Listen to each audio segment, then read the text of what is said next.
이 와중에 이제 그동안 문제가 되어서 긴급하게 수사를 하고 있던 이 무인기에 관련해갖고, 보냈다는 놈이 자수를 했어요. 그것도 언론사에, 채널 A에. 이상해. 그러면서 뻔뻔하게 인터뷰를 했더라고요. 근데 이 인터뷰의 요지는 뭐냐?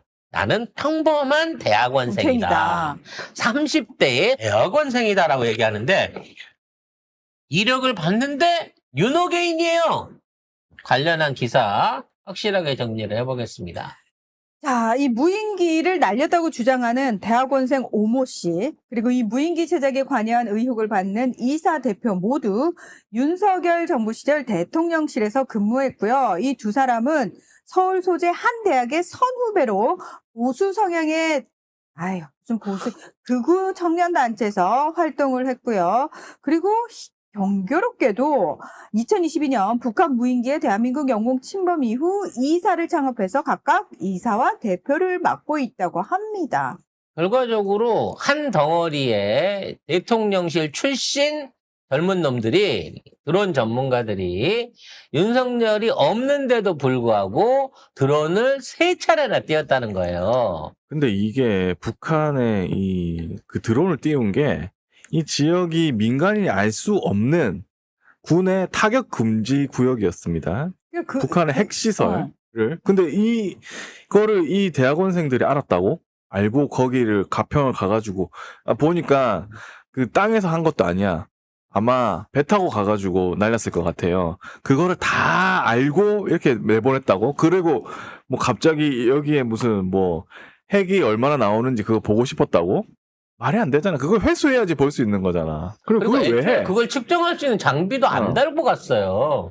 그냥 6시간 타이밍 세팅해갖고 한 바퀴 돌고 돌아오도록 돌린 거란 말이야. 북한의 핵시설이 거기 있는지 어떻게 알았냐, 애들은. 문제는 이걸 갖다가 똑같은 위치를 실패했으면 포기를 안 하고 세 번을 시도할 정도로 지속적인 일종의 반복적인 자극을 주려고 한 거죠. 아니, 시발놈이 지금 국가 안보를 위험에 빠뜨렸으면은 죽을 죄를 졌습니다 하고 납작 엎드려도 시원찮을 판에 어디서 고개를 뻣뻣이 들고 나가지고 왜? 무인기 보내면 안 되냐? 이러고 있어, 이 개새끼가. 방사능 측정한다는 헛소리를 했는데 이거를 다 알고 있었다고? 이걸 어떻게 알았는지부터 찾아봐야 됩니다. 여기 다 압수수색 해봐야 돼요, 이거는. 그런 핵시설이 있다라고 하는 건 군사기밀인 거고요. 그 핵시설에서 뭔가 핵 오염 물질이 빠져나와갖고 예성강이 오염이 됐다라고 하는 건 오래전부터 있던 루머였다는 거지. 그거 루머잖아요. 그래서 실제로 검사했더니 오염 안 되잖아요. 그러니까 실제 이걸 증명하려고 하면 드론기가 날아가갖고 물을 채취해 오든가 해야지. 사진을 찍어 온다 그래갖고 그거를 알 수 있는, 또는 대기 중에 있는 공기를 어떻게 채집해갖고 그걸 갈 수 있을 정도의 드론도 아니라고. 아니면 드론에 묻어있는 거 조사하려고 했냐?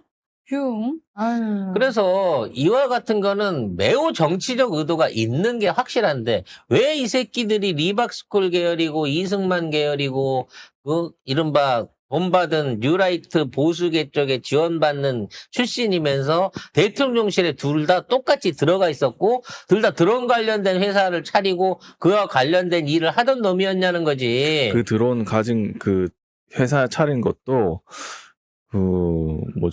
드론 부대, 윤석열이 만든 부대, 여기 만든 거하고 시기가 겹칩니다. 즉 이 새끼들이 윤석열의 드론 부대에다가 하드웨어나 소프트웨어를 납품할 목적으로 아마도 이걸 세웠다고 하는 거 보면 이거는 김건희와 윤석열의 의도에 의해서 만들어진 단체라고 또는 조직이라고 보는 게 맞다는 거야. 거기에 지금 오늘 그 박선원 의원이 얘기한 거 보니까 그 민관군 합동으로 해가지고 아마 민은 교란용 이 드론을 만드는 거다. 그러니까 그냥 드론은 격추시켜야 되잖아요. 근데 민간용 드론이 교란용으로 있으면 걔들이 먼저 맞고 떨어진다는 거예요. 아. 그거를 위해서 얘들이 만든 거 아닌가. 그러니까 선제적으로 총알바지를 할 목적으로 해갖고 저렴하게 많이 띄울 수 있는 드론들을 생산하려고 하는 게 얘네들 목표였고 그 이후에 군 드론들이 뒤에 따라가갖고 뭐 목적이나 임무를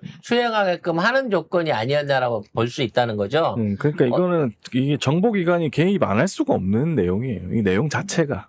이거를. 그래서 이 자식들도 결국 나중에 이와 관련된 자료라든지 운행을 하는 뭐 데이터 이런 것들 하다 보면 국정원이나 어디 다른 군부대에서 관련된 데이터를 얻었다라는 게 나오는 거고요. 그러면 아무리 민간이라고 해도 민간이 아닌 게 되는 거예요. 그 차원으로 가면. 그거를 또 이재명 정부에서 해가지고 네. 국짐이 그걸 받아서 야 이재명 정부에도 날렸네 무인기 날렸네 니도 내란이네 외환이네 이렇게 짠 거를 보면은 얘들은 다 한 통속인 것 같다. 그러니까 그때부터 그 얘기했잖아. 애초부터 정치권이 이거를 알고 있었고 이거를 빌미화해갖고 던지려고 한 거야. 근데 북한 입장에서도 3번을 당하고 나서야 2번까지 참은 거 아니야.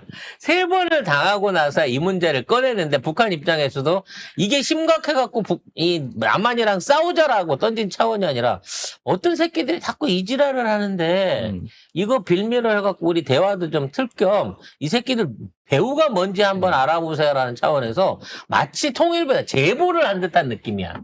항의를 한 게 아니라. 그렇네. 그러니까 좌표값을 누가 알려줬는지, 방공망 회피 루트까지 얘들이 어떻게 알았는지. 이게 미군이라든지 우리나라 그 시계 경계가 가능한 그 라인들을 피해갖고 이걸 들어갔다는 거예요. 그러니까 하필이면 얘들이 윤석열 정부에서 키운 애들이고, 거기에서 일을 했던 애들이기 때문에, 이거 윤석열 정부하고 연결을 지을 수밖에 없다. 그러니까 내란은 아직도 진행 중이고 윤석열, 김건희가 감옥에 가 있는데도 불구하고 이런 것들을 컨트롤하고 관리하면서 어떻게든 뭔가 해보려는 세력들이 잔재들이 아직도 남아있다는 거야. 아직 많이 남아있다. 그래서 제2특검을 해야 되는 겁니다. 얘들도 하는 특검해야 된다고 봅니다. 당연히 이거는 특검해야죠. 진짜 수사를 해야 돼. 어차피 이놈들도 캐고 캐다 보면 결국 어떻게 해서든 윤석열, 김건희가 연결돼서 나올 겁니다. 그러니까 이런 방식으로 들켜버리고 나니까 북한이 자극을 안 받고 신고를 해버린 거 아니야. 고스란히 아마 관련된 데이터를 줬을 거예요. 뭐 차대 번호라든지 안에 중요한 내용들이라든지 거기 있는 칩이나 이런 것들을 어떤 형태로든지 우리나라한테 전달을 했기 때문에 지들한테 조사가 오기 전에 꼬리 자르기를 하려고 나는 평범한 대학생 아니 30 넘어서 사업하다가 갑자기 대학원 가면 그게 일반적으로 공부하는 평범한 대학원생이 되는 거야? 대통령실에 있었는데 택도 없는 수작이고요. 얘네들도 참 사람 쓰는데 그 뭐랄까 풀이 작다라는 생각이 들어요. 근데 얘들은 왜 나왔을까? 그거 시키려고. 나를 보호해달라? 아니면 너에서 끝내라는 거지.